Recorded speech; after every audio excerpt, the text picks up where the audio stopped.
U.S. authorities, as part of their investigation into Paul Manafort's overseas banking activities, received information in the last few months from authorities in Cyprus, in the Mediterranean.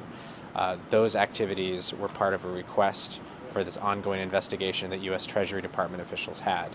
Now, as part of our reporting, we found out that Manafort's activities in Cyprus go back farther than just a few months. In fact, in 2009, we know that there was a $1 million bank transaction from a bank in Cyprus, from a company that has little details, really only traces back on paper to the lawyer who registered it. He received that bank transaction, and these are the sorts of types of bank activity that I think investigators might be looking into. Our reporting follows a larger look at Manafort into his activities in Europe, in Eastern Europe, and in Russia. This example is another point that underscores how global his ties are, especially with $1 million payment that we are aware of, possibly more money coming from countries like Cyprus into his bank account.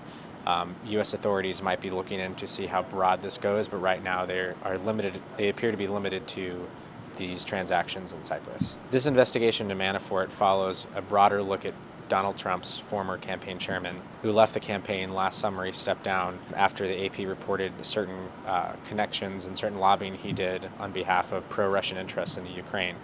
At the time that he was the campaign chairman, that was the ramp-up before some major period in President Trump's candidacy, then candidate Trump leading right into the Republican convention.